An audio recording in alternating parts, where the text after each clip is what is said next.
O que faz de alguém um herói, uma capa, um resgate ousado? Ou será algo mais... Jane Marques, garçonete só tentando pagar as contas, foi um muffin de mirtilo. Seu gesto de bondade foi para uma menina de 7 anos chamada Lily, um fantasma silencioso que assombrava a mesma mesa da lanchonete toda manhã. SJ deu comida a ela, e depois um caderno.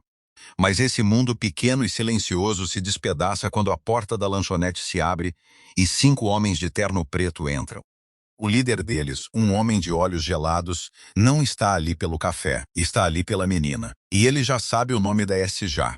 O cheiro de café requentado e gordura quente era a primeira coisa que Sabrina Jane Marques registrava toda manhã, às 5 horas. Era o perfume da vida dela, e na maioria dos dias ela odiava esse perfume. Tinha 24 anos, cabelo castanho avermelhado permanentemente preso num coque apertado, e olhos verdes, observadores demais para o próprio bem. Trabalhava no turno da manhã na lanchonete Sela de Prata, em Barueri, no interior de São Paulo. Um lugar preso na zona limítrofe entre o crescimento reluzente e canceroso de Alphaville e o vasto vazio do Cerrado Paulista.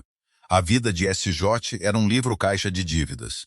Financiamento estudantil que ela nunca ia terminar de pagar, de uma faculdade que nunca ia usar e o custo silencioso e crescente da casa de repouso da tia Marisa. Esse J era uma criatura de rotina, e sua rotina era sobrevivência. Mas, nas últimas 3 semanas, sua rotina passara a incluir a menina. A primeira vez que a viu, SJ presumiu que fosse uma fugitiva. A menina era pequena para a idade, talvez 7, talvez uns 10 enrustidos, e usava o mesmo moletom cinza carvão largo demais todos os dias.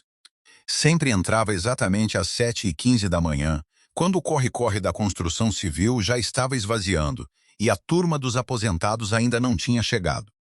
Sempre pegava a mesma mesa no canto dos fundos, com o vinil rachado e apenas sentava. Nunca pedia nada. Nunca erguia os olhos, só ficava encarando o saleiro, o rosto pálido, a expressão completamente, apavorantemente vazia. No primeiro dia, SG observou por 10 minutos antes de se aproximar. Oi, querida. Posso trazer alguma coisa? Um pouco de água? A menina se sobressaltou, um espasmo violento do corpo inteiro, como se SG tivesse jogado o copo nela em vez de oferecê-lo.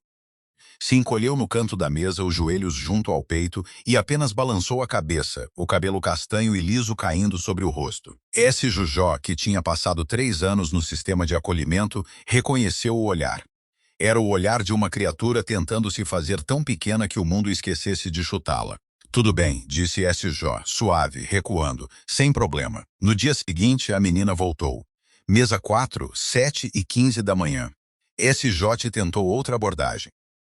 Tinha um prato na mão com um único muffin de mirtilo, um que o cozinheiro estava prestes a jogar fora. E, disse SJ para o ar, mais um extra. Odeio ver desperdiçar, deslizou para o banco em frente à menina, sem olhar para ela. Colocou o muffin num guardanapo e empurrou até o centro da mesa. Bom, vou só deixar isso aqui. Se não, vai para o lixo mesmo. Se levantou e se afastou, sem olhar para trás. Ficou polindo as garrafas de café de costas para a mesa por uns bons 5 minutos. Quando finalmente arriscou uma olhada, o muffin tinha sumido. Só restavam algumas migalhas. E assim o ritual começou. Toda manhã, às 7h15, a menina aparecia. Às 7h20, já encontrava um muffin extra ou uma fatia de torta de maçã do dia anterior e deixava sobre a mesa. Ops, pedido errado, murmurava e se afastava. A comida sempre desaparecia. Nunca conversavam. Já aprendeu os movimentos da menina. Ela ficava exatamente 45 minutos. Às 8 em ponto, deslizava para fora do banco e sumia pela porta, se movendo com uma velocidade quase sobrenatural, como uma sombra se reunindo à parede. Judia havia ir, uma figurinha de moletom cinza caminhando não em direção à escola, mas rumo aos condomínios de altos muros de Alphaville. Não fazia sentido. As crianças de Alphaville não andavam a pé. Eram levadas em SUVs blindados reluzentes. Não usavam moletons puídos. E certamente não precisavam de um muffin murcho e gratuito de uma estranha. A curiosidade de SJ começou a queimar num zumbido protetor e baixo. Quem era essa criança que parecia um fantasma, mas comia como se estivesse faminta? O avanço veio numa quinta-feira, início da 4ª semana da menina. SJ tinha guardado um pouco a mais das gorjetas e, a caminho do trabalho, parou numa farmácia. Comprou um caderninho espiral de R$ 2 com um gato de desenho animado na capa e um pacote de giz de cera barato. Quando deixou o muffin da manhã, limão com semente de papoula dessa vez, deixou também o caderno e o giz de cera ao lado. Só pro caso de você ficar entediada, murmurou SJ, sem esperar reação. Foi cuidar da sua vida, enchendo o café do Hélio, um capataz de obra desgrenhado, e anotando o pedido de Dona Gabriela, que sempre queria os ovos dela surpresa, mas não assustada. SJ sentia o silêncio vindo da mesa 4. Era um silêncio diferente hoje, não vazio, mas ativo. Quando limpou a mesa depois que a menina sumiu às 8, encontrou o muffin comido, mas o caderno ainda lá. O coração de SJ afundou. Tinha ultrapassado um limite. Pegou o caderno para jogar fora, mas parou. Abriu a capa. Na primeira página, num traço trêmulo e incerto, havia um desenho. Era um muffin com pontinhos azuis de mirtilo. Ao lado, ela tinha desenhado um boneco palito com um coque bagunçado e um avental verde. A respiração de SJ prendeu na garganta. Virou a página. Outro desenho. Este era só um gato, um gatinho preto pequeno. Virou de novo. A terceira página estava vazia. Na manhã seguinte, a menina voltou. SJ trouxe o muffin e deslizou para o banco com ela. A menina ergueu os olhos, violeta escuro, roxo de hematoma, arregalados de apreensão. Você deixou isso, disse esse gentil, pondo o caderno na mesa. Seus desenhos são lindos. Você é uma artista de verdade. A menina encarou imóvel. SJ arriscou. Sentou, tirando uma caneta do avental. Numa página em branco, escreveu: Meu nome é SJ. Empurrou o caderno na direção da menina. A menina observou, sem se mexer. SJ suspirou, achando que tinha falhado. Estava prestes a se levantar quando uma mãozinha pálida se esticou. A mão tremia. Segurou o giz num punho branco de tão apertado como se não soubesse o que fazer com ele. Depois, devagar, em letras que eram meio caixa alta, meio cursiva, escreveu L-I, Lili, sussurrou SJ, um sorriso se abrindo no rosto. Que nome lindo! É um prazer te conhecer de verdade, Lili. Lili deu um único aceno espasmódico, mas então fez outra coisa. Virou a página e desenhou algo novo.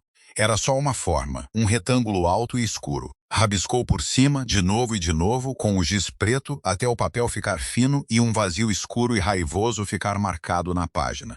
Depois quebrou o giz ao meio, a respiração engasgando. Um cliente novo, um vendedor falastrão chamado Cauã Dias, gritou do balcão: Ei, avental verde, esse café não vai se servir sozinho. O feitiço se quebrou. Lili se sobressaltou, enfiou o caderno no bolso do moletom e disparou para fora do banco. Já tinha saído pela porta antes de SJ conseguir se levantar. Cauã, cala essa boca, disparou SJ, pegando a garrafa de café. Mas ela estava abalada. O rabisco preto, o giz quebrado. O terror nos olhos de Lili não era só timidez. Era um medo primitivo e profundo. Na semana seguinte, o ritual delas mudou.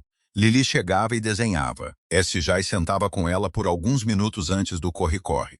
Os desenhos eram simples. Uma flor, a placa da lanchonete, o cozinheiro. Mas às vezes o rabisco preto voltava. Sempre que a voz de um homem ficava alta demais, ou quando a porta pesada da lanchonete batia, a mão dela se apertava e a escuridão aparecia na página. SJ começou a trazer metade do próprio lanche de funcionária. Lili comia com uma fome desesperada e escondida. A preocupação de SJ crescia. Estava quase ligando para o conselho tutelar, mas não tinha sobrenome, não tinha endereço, só Lili, uma fantasma da mesa 4. Estava debatendo isso consigo mesma, limpando o balcão numa terça-feira ensolarada, quando o mundo virou de cabeça para baixo. Eram 7h45. A lanchonete estava quieta. Lili estava na mesa dela desenhando. SJ enchia os potinhos de açúcar, a mente na conta médica que estava vindo da tia. O sino acima da porta tocou. Não foi o toque de sempre. Alguém tinha aberto a porta e estava segurando, deixando o ar quente e brilhante da manhã sangrar para dentro da lanchonete refrigerada. Uma sombra caiu sobre o chão em xadrez. SJ ergueu os olhos, o sorriso falso de boas-vindas já no rosto. O sorriso morreu. 4 homens de terno preto e idêntico e impecavelmente talhado entraram. Não eram turistas. Não eram empresários comuns. Vestiam os ternos como armadura e os olhos, escondidos atrás de óculos escuros, varreram o salão com uma frieza profissional. Um homem, largo como uma geladeira, ficou na porta, as mãos cruzadas na frente do corpo. 2 outros se espalharam, formando uma parede entre a porta e o salão. Eram seguranças. Então o 5º homem entrou. Era alto, na casa dos 50, com cabelo grisalho impecavelmente penteado para trás de uma testa alta. O terno dele não era só caro, era uma obra de arte, um lã cinza chumbo profundo que provavelmente custava mais do que já ganhava num ano. O nome dele, ela ia descobrir, era Otávio Vasques. Ele não usava óculos escuros, não precisava. Os olhos eram de um azul ártico pálido e carregavam uma autoridade tão absoluta que sugava o ar da sala. Hélio, no meio de uma mordida de panqueca, congelou. A xícara de Dona Gabriela parou a meio caminho da boca. O olhar de Otávio Vasques varreu o salão, dispensou todo mundo nele e pousou com precisão cirúrgica na mesa 4, em Lili. Quando SJ olhou para Lili, o sangue nas veias dela virou água gelada. A menina não estava se encolhendo, não estava se escondendo. Estava petrificada. Era uma estátua de pedra de uma criança. O rosto branco como giz. O giz roxo que segurava ainda pairava sobre o caderno. Mas a mão tremia com tanta violência que parecia que ia se despedaçar. Ela encarava a mesa, se recusando a erguer os olhos, a respiração curta e rápida. Vasques deslizou pela lanchonete, os sapatos de couro caro sem fazer barulho nenhum. Os 2 seguranças se moviam com ele, ladeando. Um deles, um homem com uma cicatriz fina na bochecha, levantou a mão quando esse instintivamente se moveu na direção da mesa. Senhora, fique aí, disse o homem que SJ viria a conhecer como Sr. Russo. A voz era plana, vazia. É só uma criança, gaguejou SJ, o coração martelando contra as costelas. Vasques ignorou SJ como se ela fosse um móvel. Parou na beira da mesa e olhou para o topo da cabeça de Lili. Não parecia com raiva, não parecia aliviado, parecia incomodado. Suspirou, um som quieto de exasperação. Liliana. A voz era macia, culta e mais fria que os olhos dele. Ao som do nome completo, Lili soltou um som pequeno e sufocado, como um rato numa armadilha. Estamos indo embora, declarou Vasques. Sua excursão terminou. Você causou uma quantidade considerável de aflição à senhorita Winslow. Lili não se mexeu, só tremia. A mandíbula de Vasques se apertou. Pela primeira vez, ele virou o olhar para SJ. Era como ser fixada por um colecionador de insetos. Ele a examinou de cima a baixo, catalogando o avental barato, os tênis puídos, a mancha de café na manga. Você, disse, você é a Sabrina Jane Marques. Não era uma pergunta. SJ ficou atônita. Como ele sabia o nome dela? Você é quem tem incentivado esse comportamento. Ele apontou para o muffin pela metade, para o caderno, alimentando ela, dando material de arte. Disse as palavras como se fossem contaminantes. Eu só queria ser gentil, disse SJ, odiando o quão fraca a própria voz soava. Ela parecia com fome. Com fome? Vasques zombou, um sorriso pequeno e sem humor brincando nos lábios.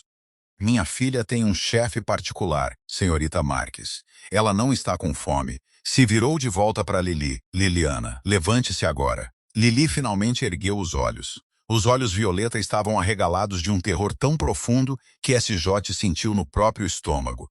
E então a menina fez a única coisa que mudou tudo. Olhou por cima do pai, os olhos travando-nos de SJ, e numa voz rouca e sem uso, num sussurro desesperado e áspero, disse uma única palavra: socorro.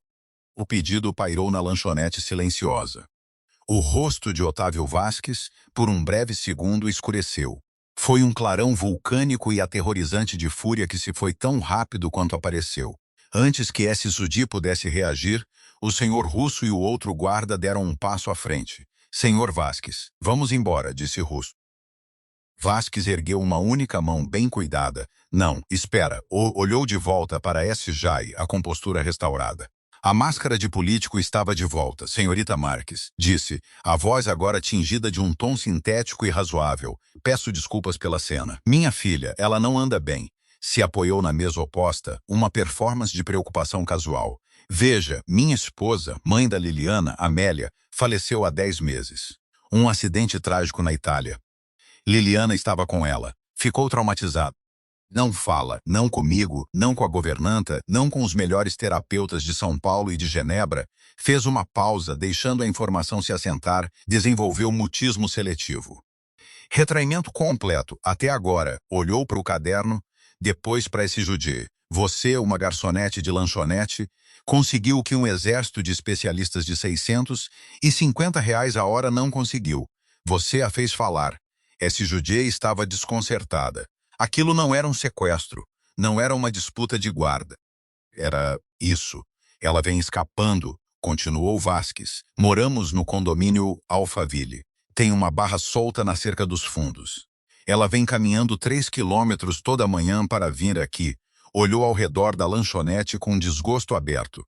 Para te ver, deu um passo mais perto. SJ conseguia sentir o perfume dele. Cheirava a dinheiro e a algo metálico. Não sou um homem irracional, disse. Você tem utilidade.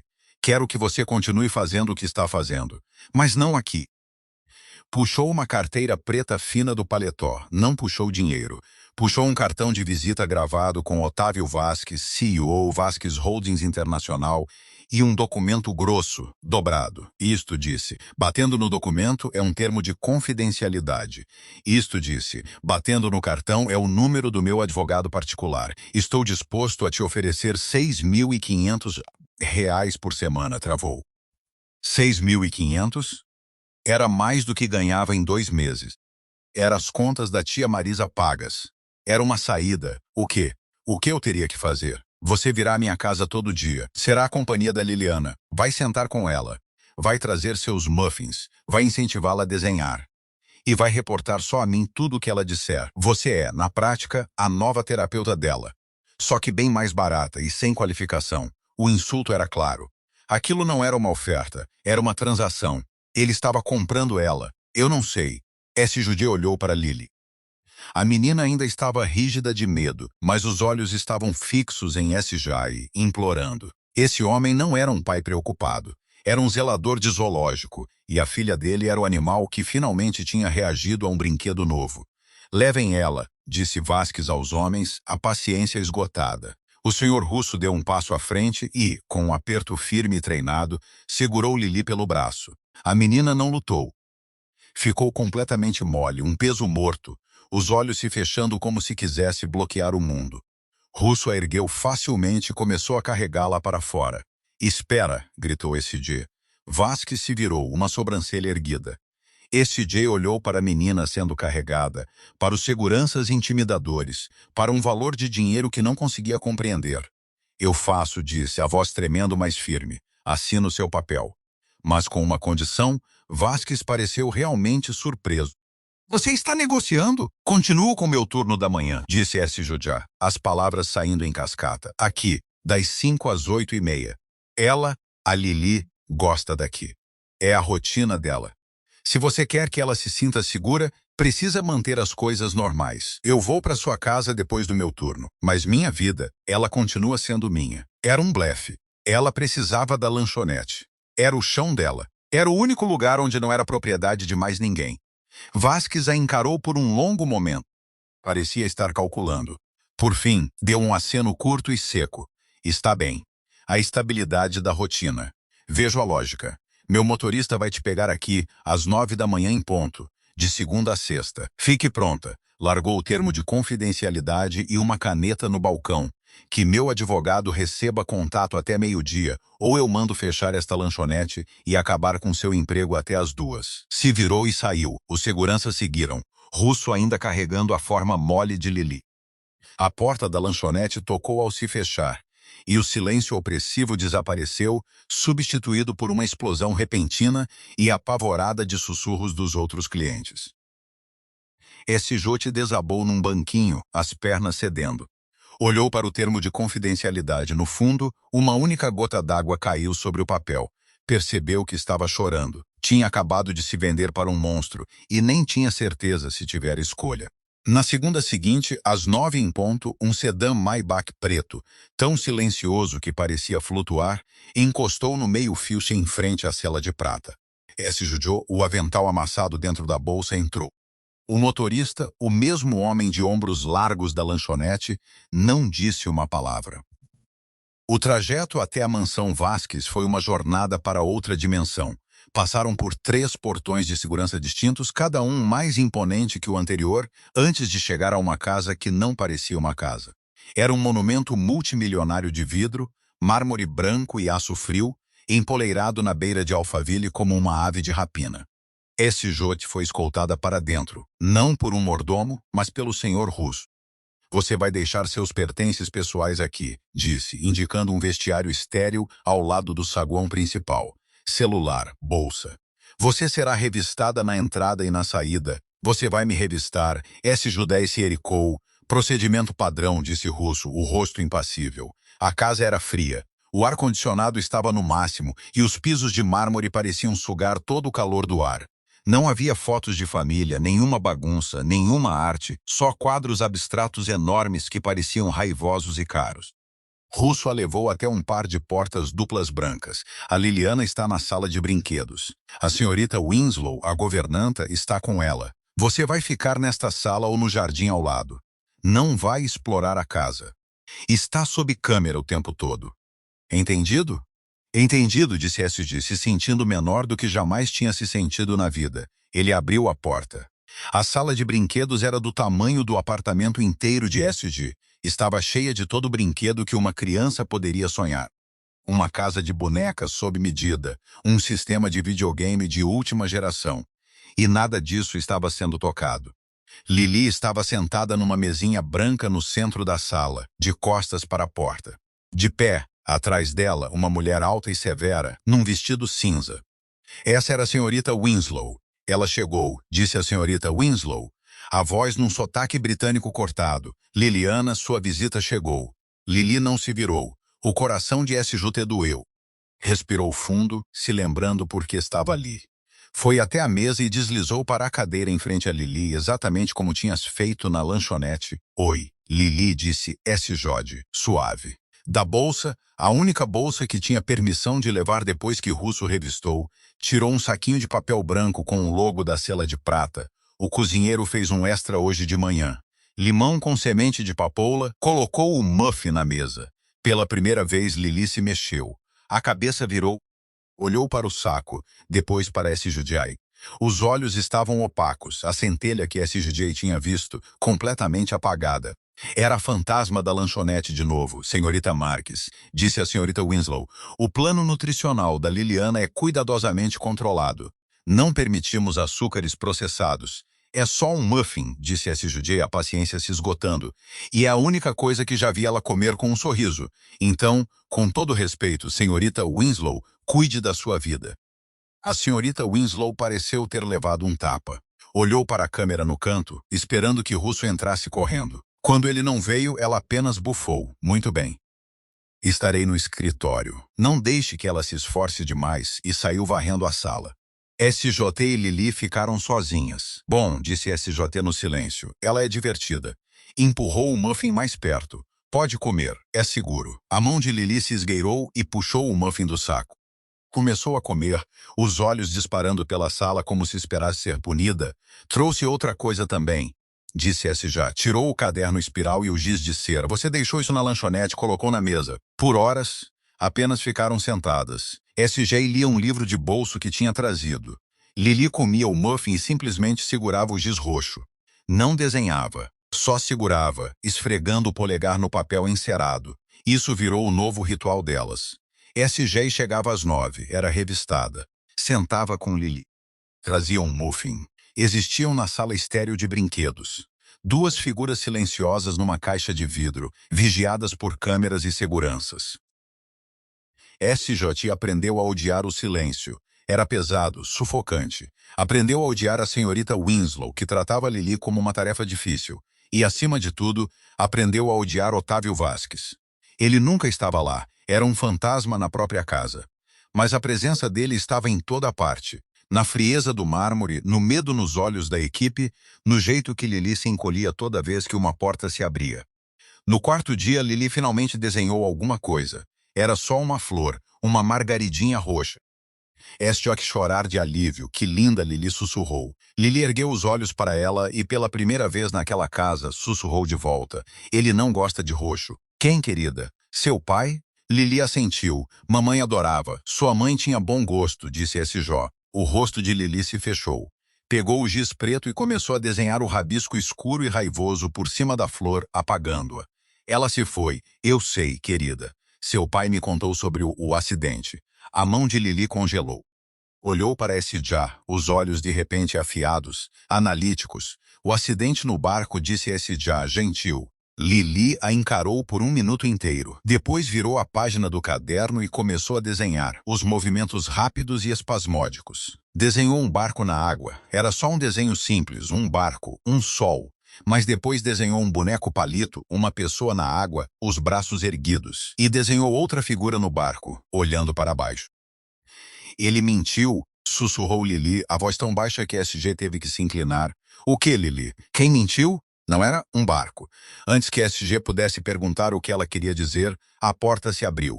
O senhor Russo estava ali. Hora de ir, senhorita Marques. O carro está esperando.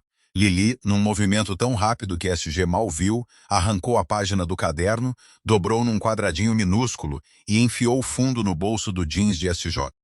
Não deixe eles verem, sibilou, os olhos selvagens de um pânico que SJ nunca tinha visto. O sangue de SJ gelou. Se levantou, o corpo rígido. Tá bom, Lili Pé de Flor. Te vejo amanhã. Saiu da sala, o senhor Russo ao lado. Sentia o quadrado de papel no bolso, queimando como brasa. Foi revistada na saída. Uma guarda-mulher, nova no rodízio, fez uma revista rápida e indiferente. Não percebeu o papel dobrado escondido na costura do bolso da frente de SJ. SJ só respirou de novo quando o Maybach a deixou dos funcionários. As mãos tremendo tanto que mal conseguia trancar a porta. Desdobrou o papel. Era um desenho, mas mais claro, mais detalhado do que qualquer coisa que Lilith tinha feito antes. Não era um barco. Era uma varanda. Uma varanda alta de pedra. Havia uma mulher de cabelo amarelo guiz comprido vestindo um vestido roxo. Ela estava caindo, e atrás dela, na varanda, um boneco palito alto de terno preto. Os braços dele esticados. Ele estava empurrando ela. No canto de baixo do desenho, um bonequinho palito, cabelo castanho, escondido atrás de uma planta grande num vaso. Esse já a deixou o desenho cair. Recuou contra a parede, o estômago revirando. Aquilo não era mutismo seletivo por trauma. Era uma menina de 7 anos que tinha sido silenciada. Uma menina de 7 anos que tinha visto o pai assassinar a mãe. E esse já, ao aceitar o dinheiro dele, tinha acabado de entrar na jaula com o monstro. SJ não dormiu. Sentou no sofá poído, o desenho na mesinha de centro à sua frente, a realidade daquilo a inundando em ondas geladas. Otávio Vasques não a tinha contratado para curar a filha. Tinha contratado para controlar a filha. Tinha trazido a única pessoa em quem Lili confiava para dentro da própria fortaleza, onde podia monitorar cada interação. Ele tinha medo de que Lili falasse, e queria saber no instante em que isso acontecesse. E agora tinha acontecido. SJ era uma ponta solta, uma garçonete de salário mínimo que conhecia um segredo bilionário. Podia ser esmagada e ninguém sequer perceberia. Seu primeiro instinto foi fugir, fazer a mala, pegar um ônibus, desaparecer. Mas não podia. Não podia deixar Lili naquela casa. Seu segundo pensamento foi a polícia. Pegou o celular, o polegar pairando sobre o 190, mas parou. Vasques não era só rico. Era poderoso. Tinha mencionado a Vasques Holdings Internacional. Era dono de metade dos novos empreendimentos da região. Provavelmente tinha metade da polícia de Barueri na folha de pagamento particular. Qual era a palavra dela? E um desenho de criança contra um homem daqueles? Ligariam para ele. Ele diria que SJ era uma funcionária desequilibrada tentando chantageá-lo, e seria ela na cadeia. Lili estaria perdida para sempre. Ela precisava de ajuda, não ajuda policial. Ainda não. Precisava de alguém fora da esfera de influência de Vasques. Alguém que confiasse nela sem hesitar. Sua mão ainda tremendo, discou um número que sabia de cor. Tocou 3 vezes, e uma voz grogue e grave atendeu. É bom que seja importante, Marques. São 3 da manhã. Caio, sussurrou SJ, o alívio inundando tão intensamente que os joelhos fraquejaram. Caio Bastos era o mais próximo que SJ tinha de família. Tinham ficado no mesmo lar adotivo por 2 anos, dois adolescentes bravos e assustados que tinham jurado se proteger um ao outro. Ele tinha ido depois para a polícia. Agora é investigador, mas era esperto e estava longe. Estou em Campinas, SJ resmungou, a voz instantaneamente desperta, sentindo o pânico na dela. O que foi? É a tia Marisa? Não, não, ela está bem. Caio, estou com problemas. É grave. Muito grave. Do tipo em que as pessoas Ela contou tudo, desde o primeiro muffin até os homens de terno, até o desenho. Contou o nome Otávio Vasques. Houve um longo silêncio do outro lado. Quando Caio voltou a falar, a voz era toda de policial. Tá, SJS, você tem razão. Você está enrascada. Vasques não é só dinheiro local, é internacional. Boatos sobre ele circulam há anos. Negociação de armas, aquisições hostis, você escolhe. Mas nada nunca gruda. Ele é limpo. Limpo demais, Caio. Ele empurrou ela. Lili viu. Ela desenhou. Um desenho não basta, SJ. O depoimento de uma criança traumatizada contra um homem desses, os advogados dele vão despedaçar ela. Vão dizer que você plantou a ideia. Então o que eu faço? Chorou SJ? A voz rachando. Não posso simplesmente deixar ela lá. Ele sabe que eu sou a única com quem ela fala. Ele vai... Meu Deus, Caio, ele vai perceber. Ela me contou. Não, não vai. Não ainda, disse Caio. A voz dura. Você vai voltar. Vai para a lanchonete. Vai entrar naquele Maybach. Vai agir como se nada tivesse acontecido. Vai ser a mesma garçonete meio assustada, mas grata, que ele contratou. Entendeu? Você é uma ovelha. Você é inofensiva. É a única coisa que está te mantendo segura agora.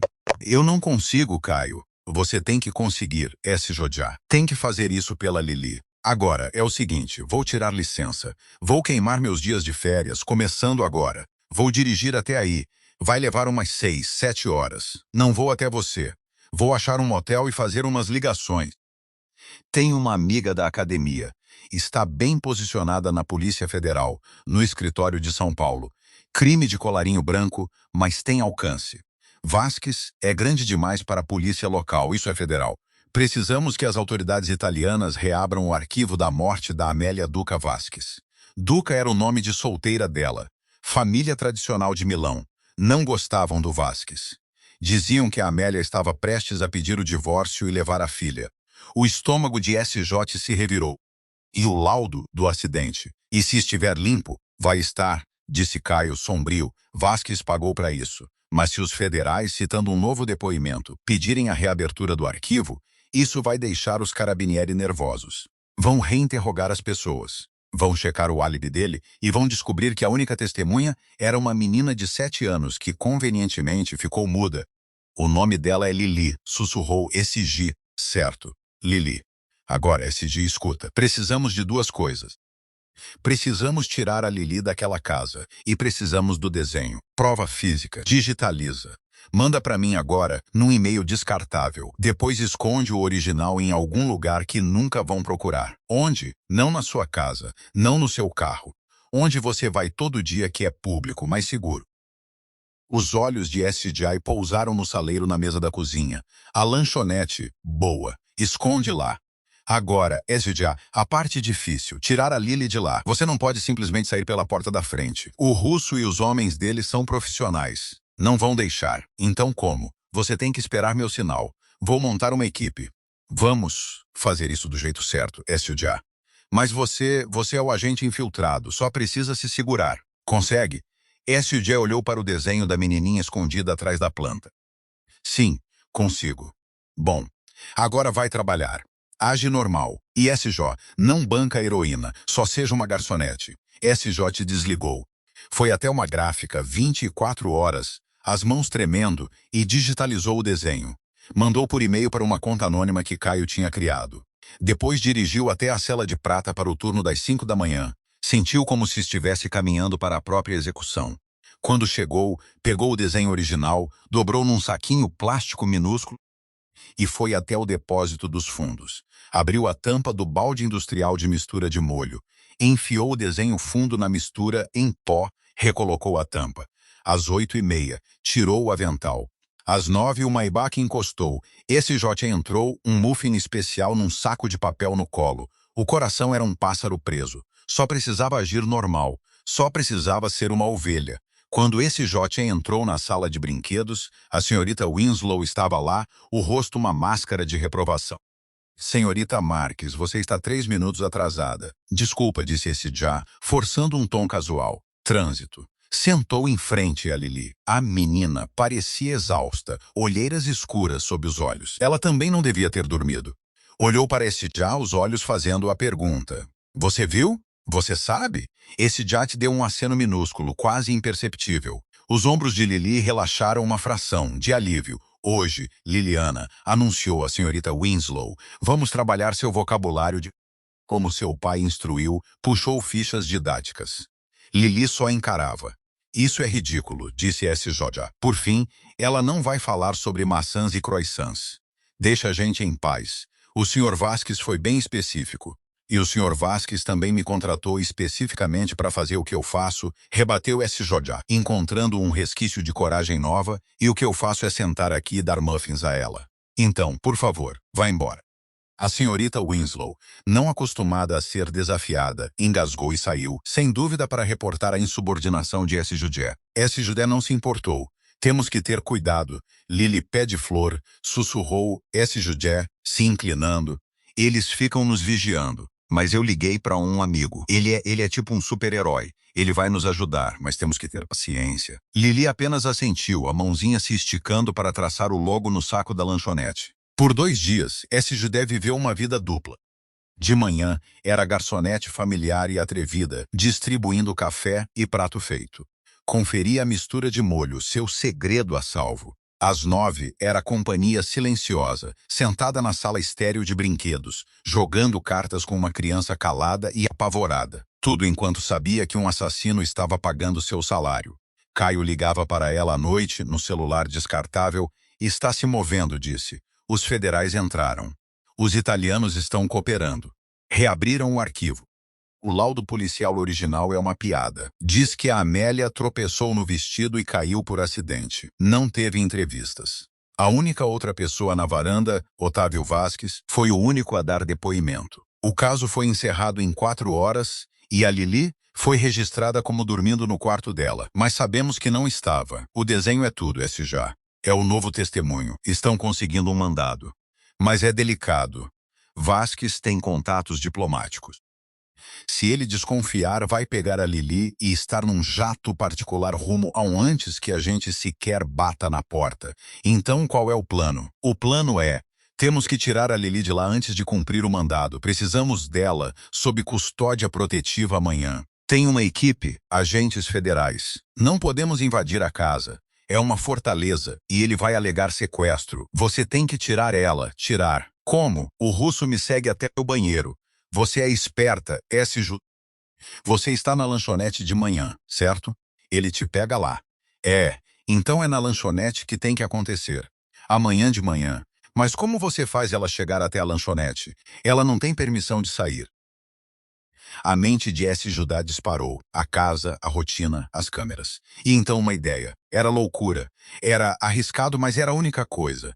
Ele não está lá, disse S.J. O quê? O Vasques. Ele não está na casa. Escutei a senhorita Winslow reclamando. Está em Zurique até amanhã à noite. Somos só nós, a governanta e os guardas. Isso ajuda, disse Caio. Mas o russo continua sendo os olhos e ouvidos dele. O russo fica dentro da casa. O motorista é só motorista. E se a Lili não estiver no carro quando eles me pegam?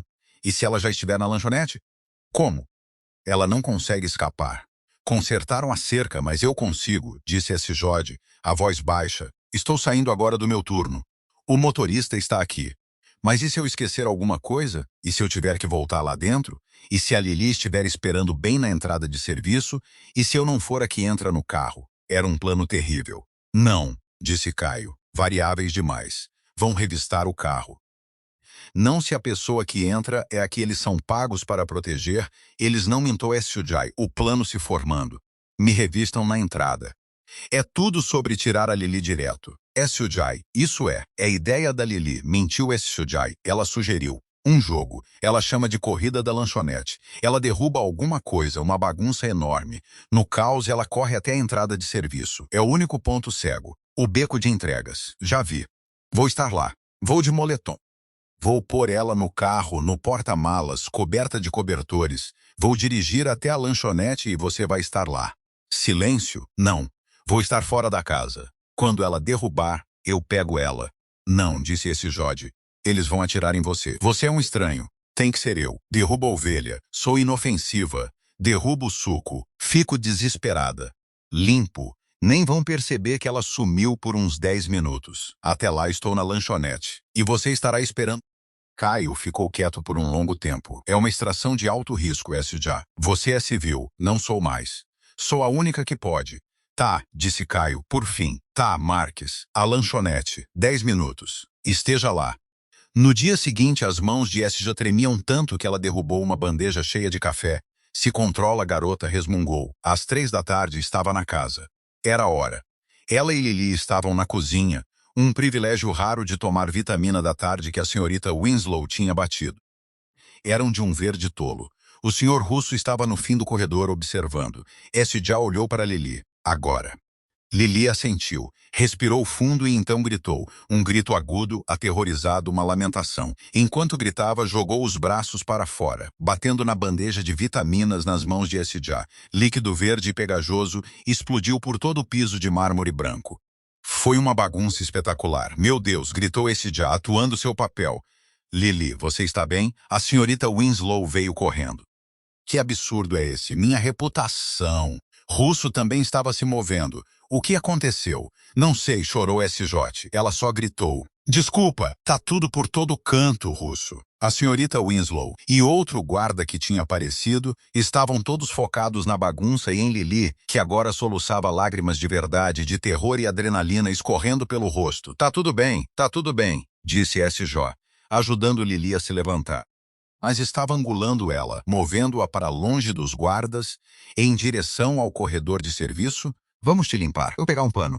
É pelo corredor de serviço, né? Eu pego. Eu pego, disparou a senhorita Winslow. Você só cuida da criança. Vem, querida, disse SJ, puxando Lili para o corredor de serviço fora de vista. No instante em que dobraram a esquina, SJ sibilou. Corre! Dispararam pelo corredor. SJ bateu na barra da porta de aço de serviço e saíram para o sol ofuscante da tarde, no beco de entregas. O Honda Civic 1998 de SJ estava estacionado a uns 45 metros, no estacionamento de funcionários. Correram. SJ tateou com as chaves, destrancou a porta e jogou Lili no banco de trás, cobrindo com uma pilha de aventais da lanchonete. Um alarme começou a soar da casa. Eles sabem, arfou SJ. Pulou no banco do motorista, enfiou a chave na ignição e pisou fundo. O carrinho saiu cantando o pneu do estacionamento de funcionários bem quando o senhor Russo arrombou a porta de serviço, a arma sacada. Ele viu o carro. Ergueu o braço, mas esse Judá já estava dobrando a esquina, passando pelo portão, na estrada principal. SJ dirigia como uma louca, o Civzinho tremendo. Esse era o primeiro lugar onde iam procurar. Caio gritou no celular no viva voz. Mudança de plano. Ele me viu. O Russo viu o carro. Não estamos indo para a lanchonete. Onde você está? Não sei.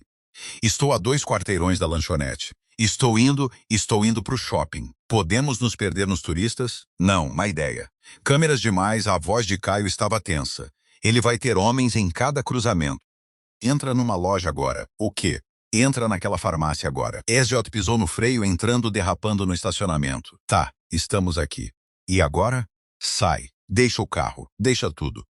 Anda. Age normal. Entra na farmácia. Vai lá pro fundo pra área de manipulação. Caio. A Lili só faz. SJ. SJ pegou Lili do banco de trás. Vem, meu amor. Vamos brincar de esconde-esconde. Andaram rápido pra dentro da loja. O ar-condicionado bateu nelas. Passaram pelo corredor de temporada, pelos cosméticos.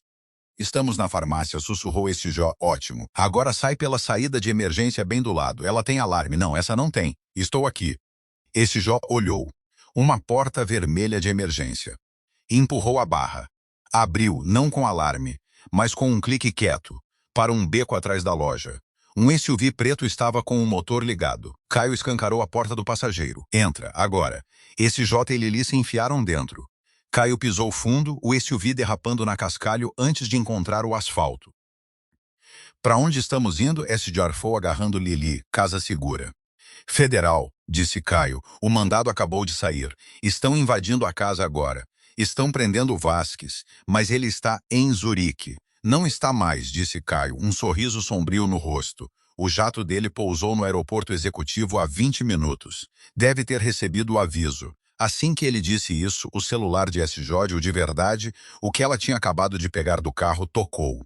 O nome na tela congelou o sangue dela. Otávio Vasques. Não atende, ordenou Caio. Não, disse SJ. Eu tenho que atender. Colocou no viva voz. Alô, Sabrina Jane. A voz era seda e gelo. Você cometeu um erro catastrófico. Ela está segura, disse SJ, a voz tremendo. Está comigo. E ela falou. A gente sabe o que você fez. Houve uma pausa. Você é uma garçonete. Não faz ideia no que se meteu. Você levou minha filha. Isso é sequestro. Você vai passar o resto da vida na cadeia. E você vai pra cadeia por assassinar sua esposa, rebateu SJ. A morte da Amélia foi uma tragédia. Você não tem. Você empurrou ela. A voz era alta, fina e poderosa. Era Lili. Estava gritando no telefone. Você empurrou a mamãe. Eu vi. Eu vi você. Você empurrou ela. Eu te odeio. A linha ficou em silêncio. Um silêncio total e completo por 10 segundos inteiros. Quando Vasques voltou a falar, a voz não parecia mais humana. Era um rosnado. Você não vai... Caio arrancou o telefone e jogou pela janela. Chega. Ele já era. O SUV entrou numa garagem subterrânea. 2 agentes de terno esperavam. Abriram a porta. Essa é a menor? Perguntou um agente. Esta é Liliana Vasques, disse Caio. Está sob custódia de vocês. Uma mulher mais velha, de rosto gentil, deu um passo à frente. Oi, Lili. Meu nome é Marta. Vou manter você segura. Temos um quarto para você com bastante papel de desenhar. Lili olhou para SJ, os olhos apavorados. Tá tudo bem, disse Esmossorion. Essa é a amiga do super-herói. Você está segura agora. De verdade segura. Lili abraçou SJ, um aperto desesperado e apertado. Obrigada pelos muffins. Quando quiser, Lili pede flor, sussurrou SJ. Os agentes levaram Lili. Caio pôs a mão no ombro de SJ. Você conseguiu, Marques. Você foi ótima. E agora? Agora, disse Caio, vamos buscar aquele desenho. Os federais vão precisar do original. 6 meses depois, a lanchonete Sela de Prata estava mais movimentada do que nunca. A história de SJ, a garota do bairro que enfrentou um bilionário, tinha sido notícia nacional por um mês inteiro. Otávio Vasques teve a fiança negada. Com as provas da polícia italiana, o depoimento da equipe da casa que ele tinha demitido e o relato principal e condenador da própria filha, o caso era irretocável. O império dele estava sendo desmantelado. SJ recebeu propostas de livro, direitos de filme, entrevistas em programas de TV. Recusou todas. Os 15 minutos de fama pareciam sujos. Estava servindo café para o Hélio quando o carteiro deixou a pilha de correspondência no balcão. Ei, estrela, sorriu Hélio. Mais fameio. Só conta. Hélio, disse SJ sorrindo. Tinha quitado as dívidas da tia Marisa. Os 6.500 2 semanas infernais tinham sido a primeira coisa que dera ao advogado dela. Vasculhou a correspondência. Um cartão postal chamou sua atenção. Não era de São Paulo. À frente tinha uma foto de uma serra coberta de neve, no sul do país. Virou. A letra era infantil, mas firme e clara. Querida SJ, este é o sítio da minha tia. Tem um cavalo. O nome dele é Mirtilo. Ele come muito. Ele não é quieto. Eu também não sou. Meu quarto novo é roxo. Estou aprendendo a montar. Obrigada por ser minha amiga. Com amor, Lili. Debaixo das palavras havia um desenho. Não era um rabisco. Não era uma menina caindo. Era o desenho de 2 bonecos palito, um com coque castanho avermelhado e outro pequeno, os 2 sorrindo. SJ sorriu um sorriso real, leve. Guardou o cartão postal no bolso do avental, bem sobre o coração. Pegou a garrafa de café. Tá bom, Hélio, disse a voz clara e firme. Quem quer mais café? Às vezes os maiores heróis não são os que saem no noticiário. São os que veem alguém pequeno e assustado e decidem fazer alguma coisa. Sabrina Jane não tinha dinheiro nem poder, mas tinha bondade e tinha coragem. Viu uma menininha que o mundo tinha esquecido e lembrou a ela que tinha uma voz. A história da Lili é um lembrete poderoso de que a gente nunca sabe o impacto que um gesto simples de bondade, como dividir um muffin, pode ter na vida de alguém. Pode literalmente salvar essa pessoa. O que você achou da escolha impossível da SJ? O que você teria feito no lugar dela? Deixa suas opiniões nos comentários abaixo. Se essa história te tocou, dá um like nesse vídeo e compartilha com alguém que precisa de um lembrete de que a coragem pode ser encontrada nos lugares mais quietos. E não esquece de se inscrever no meu canal e ativar o sininho para nunca perder outra história.